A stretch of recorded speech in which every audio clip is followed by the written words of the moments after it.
राज्याच्या राजकारणातली या क्षणाची सर्वात मोठी बातमी अगदी थोड्याच वेळामध्ये शिंदेंच्या शिवसेनेची लोकसभा उमेदवारांची यादी जाहीर होणार आहे। तर थोड्याच वेळात शिंदेंच्या शिवसेनेची यादी जाहीर होणार। पहिल्या यादीमध्ये एकूण 8 उमेदवारांचा समावेश असण्याची शक्यता आहे। तर शिंदेंच्या शिवसेनेच्या लोकसभा उमेदवारांची यादी जाहीर होणार असल्याची या क्षणाची सर्वात मोठी बातमी। वैभव परब आपले प्रतिनिधी या संदर्भात अधिक माहिती आपल्यापर्यंत पोहोचवतायत। वैभव, खरं तर सगळ्यांना उत्सुकता आहे की शिंदेंच्या शिवसेनेची यादी कधी? नक्कीच यातली पहिली 8 नावं आहेत ती जाहीर करण्यात आलेली आहेत एकनाथ शिंदेंकडून। दक्षिण मध्य मुंबईमध्ये राहुल शेवाळे यांना पुन्हा उमेदवारी देण्यात आलेली आहे।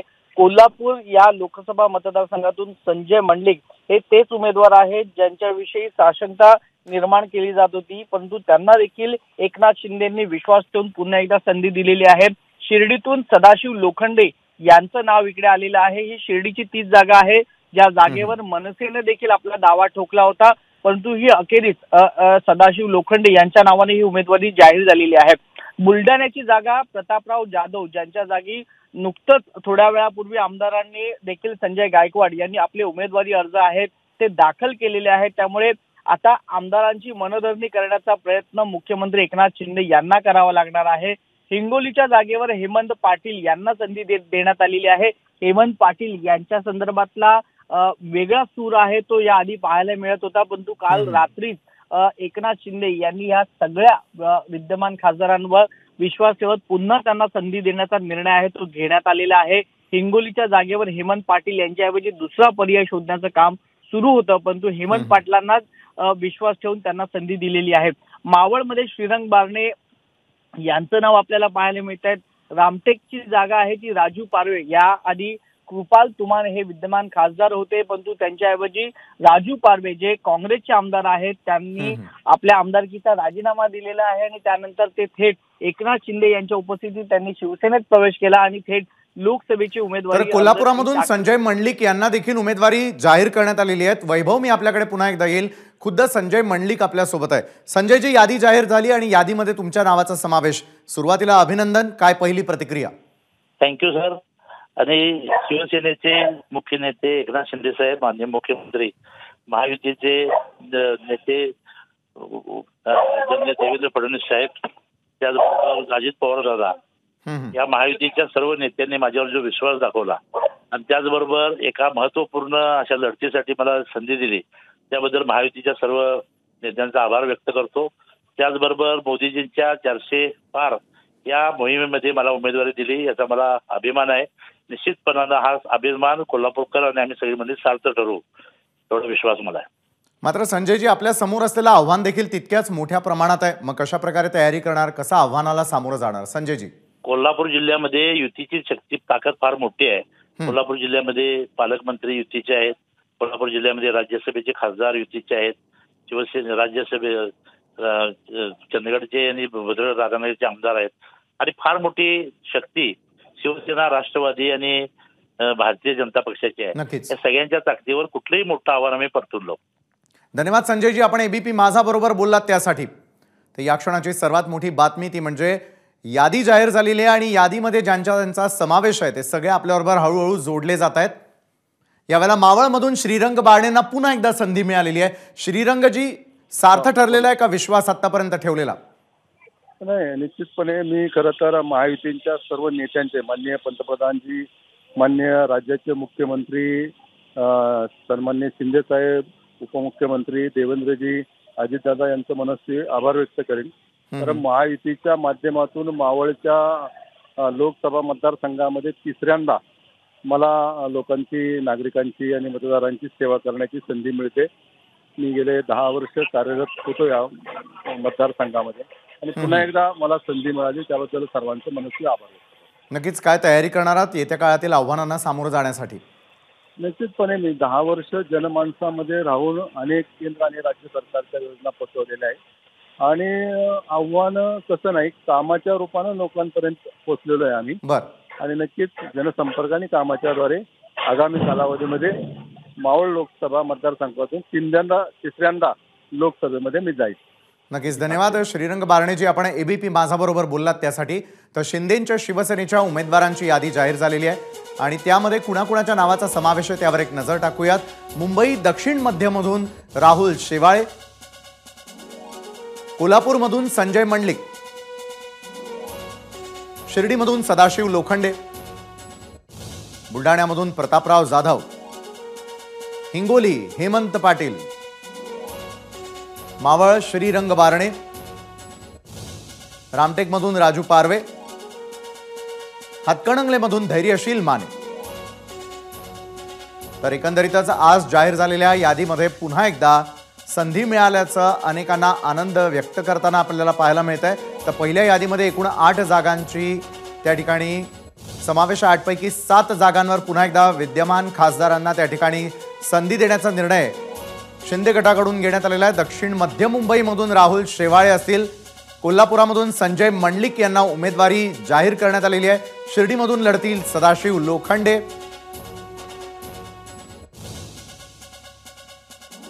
तर अखेरीस एका बाजूला ही संधी मिळाल्यानंतर पुन्हा एकदा हे खासदार आपापल्या मतदारसंघामध्ये तयारीला लागतील एवढं निश्चित.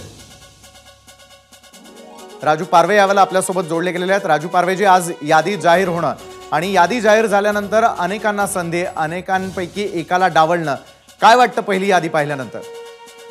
नाही, आता आम्हाला जी संधी मिळाली आहे त्याबद्दल सन्माननीय एकनाथजी शिंदे जे आमचे मुख्यमंत्री आहेत त्यांचे खूप खूप धन्यवाद. या देशाचे लोकप्रिय सन्माननीय आदरणीय पंतप्रधान सन्माननीय मोदी साहेबांचे पण खूप खूप धन्यवाद. आता आम्ही काल अर्ज भरल्यानंतर आम्ही सर्व लोक कामाला लागलेलो आहे. एकंदरीत कसं आहे की जी संधी मिळाली त्या संधीचं सोनं आम्ही करणार आहे.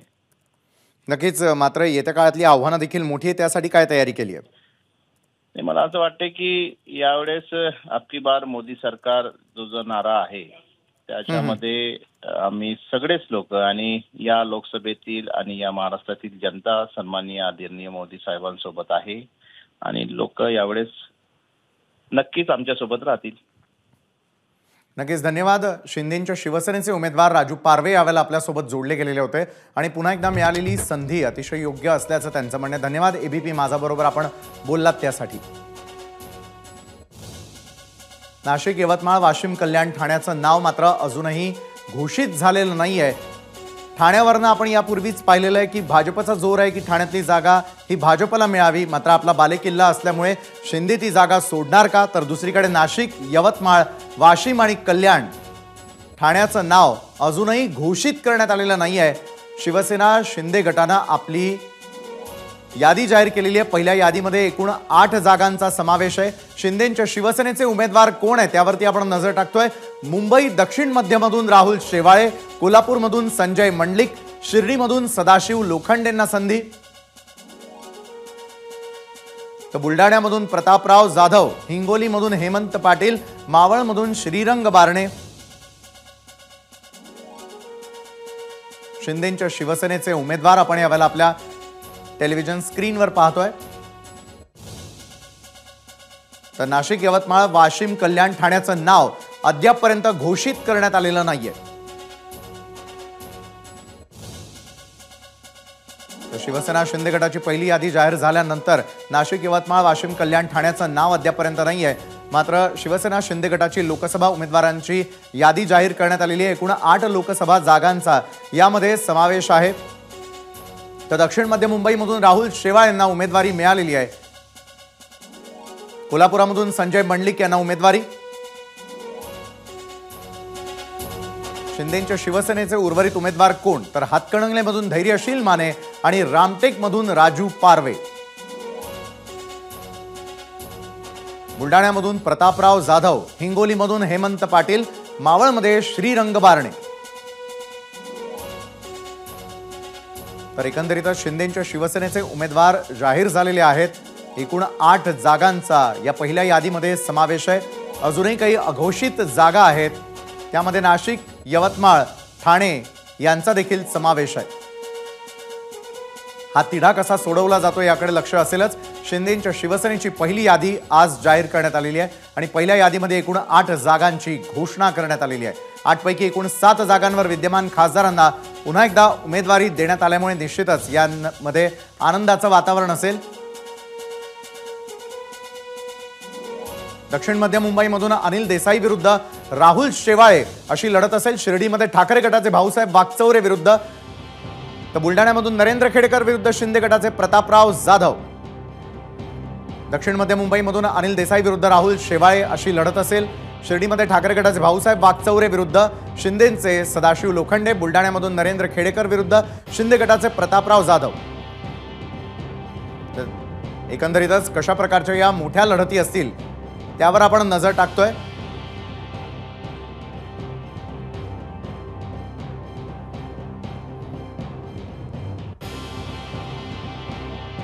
हिंगोलीमध्ये नागेश पाटील आष्टीकर विरुद्ध शिंदेचे हेमंत पाटील ही लढत असेल। मावळमध्ये संजोग वाघेरे विरुद्ध श्रीरंग बारणेंमध्ये असेल मोठी फाईट।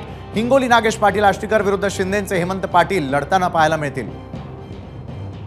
एकंदरीतच या असतील प्रमुख लढती ज्या पूर्ण महाराष्ट्राचं लक्ष वेधून घेतील, कारण लोकसभा निवडणुकांकडे प्रत्येकाचं लक्ष असतं आणि यावेळेला होणाऱ्या बिग फाईटवरती देखील आमच्या प्रेक्षकांचं लक्ष असतं। बुलढाण्याहून प्रतापराव जाधव आपल्यासोबत जोडले गेलेले आहेत। प्रतापरावजी, पहिली यादी खरं तर जाहीर होतीये आणि त्यानंतरची आपली पहिली प्रतिक्रिया। सर्वप्रथम तर शिवसेनेचे आमचे मुख्य नेते एकनाथराव शिंदे साहेब यांचे अगदी मनपूर्वक आभार। सर्व महायुतीतील सर्व पक्षांनी, सर्व आमच्या घटक पक्षांनी माझ्यावर विश्वास त्या ठिकाणी दाखवला आणि आज माझी उमेदवारी जाहीर झाली आणि जवळपास माझी उमेदवारी जाहीर झाल्याच्या अगोदरच माझा जवळपास 70% मतदारसंघ माझा फिरूनही झालेला होता। पण नरेंद्र खेडेकर यांचं देखील आव्हान आपण कशा प्रकारे त्यांना झुंजवणार आहात प्रतापरावजी? हे बघा, या ठिकाणी बुलढाणा जिल्ह्यामध्ये भारतीय जनता पक्ष, शिवसेना आणि राष्ट्रवादीची ताकद आणि मित्र पक्षाची फार मोठ्या प्रमाणात आहे। माझ्या लोकसभा मतदारसंघातले 6चे 6 आमदार हे महायुतीचे आहेत। त्यामुळे प्रचारही सोपा होणार आहे आणि या गेल्या 2 वर्षामध्ये या ठिकाणी माननीय एकनाथराव शिंदे साहेब, देवेंद्रजी फडणवीस साहेब, अजितदादा यांच्या सरकारने जो निधी, हजारो कोटी रुपयाचा निधी प्रत्येक मतदारसंघाला विकास कामासाठी दिला, निश्चित त्याचा प्रभाव मतदारांवर आहे आणि चांगल्या प्रकारचा लोकांचा प्रतिसाद सुद्धा मिळतो आहे। पण बुलढाणा वासियांच्या सर्व अपेक्षा पूर्ण करणार? बुलढाणा वासियांच्या ज्या प्रमुख मागण्या मी मागच्या 5 वर्षापूर्वी मी जो माझा जाहीरनामा दिला होता त्यातल्या ज्या 2 मोठमोठ्या मागण्या होत्या त्या या 5 वर्षामध्ये मी पूर्ण केलेल्या आहेत। तो म्हणजे खामगाव जालना मार्ग आज 100 वर्षापासून प्रलंबित होता, पूर्ण होत नव्हता। यावेळेस मात्र त्याला केंद्र आणि राज्य सरकारनेही निधी मंजूर केला आणि लवकरच तो मार्ग पूर्ण होणार आहे। आणि दुसरं, मी माझ्या जाहीरनाम्यामध्ये, माझ्या वैयक्तिक जाहीरनाम्यामध्ये मी सांगितलं होतं की बुलढाणा जिल्हा हा शेतकरी आत्महत्याग्रस्तांचा जिल्हा आहे। इथं शेतकऱ्यांच्या जमिनीला सिंचनासाठी पाणी मिळालं पाहिजे आणि म्हणून नदीजोड प्रकल्प व्हावा, म्हणून मी वैनगंगा, नळगंगा आणि पैनगंगा हा नदीजोड प्रकल्प व्हावा म्हणून गेल्या 8-10 वर्षापासून प्रयत्न करत होतो। त्यालाही नक्कीच, म्हणजे बुलढाणा वासियांसाठी आपण काम केले असा दावा करतायत। पाहूयात येत्या काळामध्ये मतदार कुणाची साथ देतात। धन्यवाद प्रतापराव जाधवजी, तुम्ही आमच्यासोबत बोललात त्यासाठी। त्यानंतर प्रमुख लढती कुठल्या आहेत त्यावरती आपण एक नजर टाकतोय। दक्षिण मध्य मुंबईमध्ये ठाकरे गटाचे अनिल देसाई विरुद्ध शिंदे गटाचे राहुल शेवाळे या लढती आता निश्चित झालेल्या आहेत। शिर्डीमधून ठाकरे गटाचे भाऊसाहेब वाकचौरे विरुद्ध शिंदे गटाचे सदाशिव लोखंडे। बुलढाण्यामधून ठाकरे गटाचे नरेंद्र खेडेकर विरुद्ध शिंदे गटाचे प्रतापराव जाधव। हिंगोलीमधून ठाकरे गटाचे नागेश पाटील आष्टीकर विरुद्ध शिंदे गटाचे हेमंत पाटील। तर मावळमधून ठाकरे गट संजोग वाघेरे विरुद्ध शिंदे गटाचे श्रीरंग बारणे। दक्षिण मध्य मुंबईमधूनही आपण पाहिलं की ठाकरे गट विरुद्ध शिंदे गट। अक्षय भाटकर आपले प्रतिनिधी या संदर्भात अधिक माहिती देतात। अक्षय, खरं तर पहिल्यांदा असं होतंय की ठाकरे गट विरुद्ध शिंदे गट अशा प्रकारच्या या प्रमुख लढती पाहायला मिळतील, एकमेकांसमोर उभे ठाकलेले आहेत जे यापूर्वी मित्र म्हणवले जात होते। अक्षय, विशाल, नक्कीच ही अतिशय वेगळी निवडणूक असते,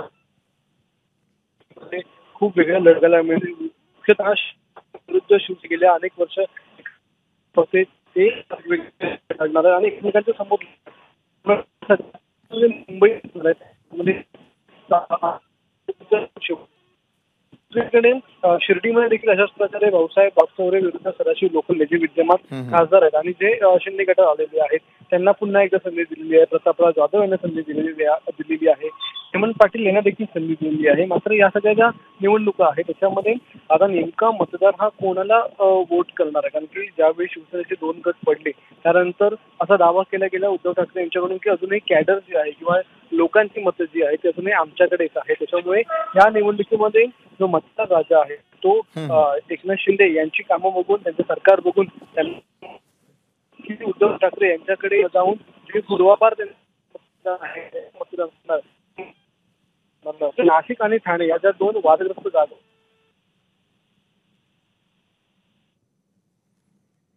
काही तांत्रिक कारणामुळे अक्षय यांचा आवाज आपल्यापर्यंत पोहोचू शकत नाहीये. मात्र ज्या वेळेला ही यादी जाहीर करण्यात आलेली आहे शिवसेना शिंदे गटाकडून त्यावेळेला काही मुख्य लढती देखील निश्चित झाल्याचं आपण पाहिलं. मात्र नाशिक, यवतमाळ, वाशिम, कल्याण, ठाण्याचं नाव अद्यापपर्यंत घोषित करण्यात आलेलं नाही आहे. त्यामुळे त्या ठिकाणी शिंदे गटाचे कुठले उमेदवार या लढतीमध्ये सामना करताना दिसतील हे देखील कळेलच.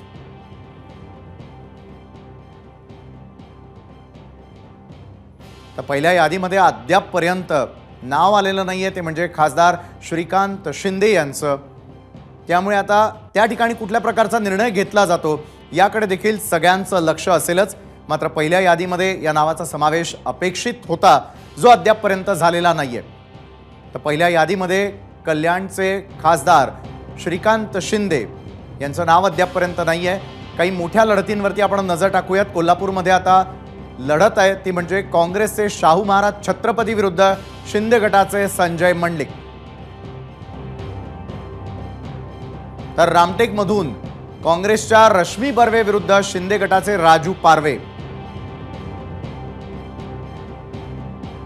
कोल्हापूरमधून शाहू महाराज छत्रपती विरुद्ध संजय मंडलिक उभे असतील. संजय मंडलिकांनी अगदी काही क्षणांपूर्वी एबीपी माझाशी बोलत असताना ही लढत आपल्यासाठी सोपी असल्याचं सांगितलंय. त्यांनी दावा केलेला आहे. खरं तर दक्षिण मध्य मुंबईमधून ठाकरे गटाचे अनिल देसाई विरुद्ध शिंदे गटाचे राहुल शेवाळे. तर शिर्डीमधून भाऊसाहेब वागचौरे ठाकरे गटाचे विरुद्ध शिंदे गटाचे सदाशिव लोखंडे.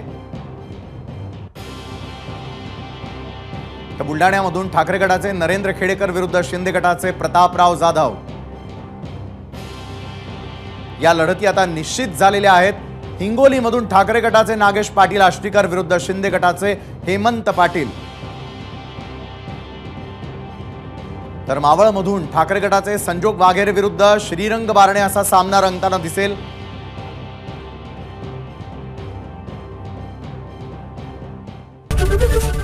एबीपी माझा, उघडा डोळे बघा नीट.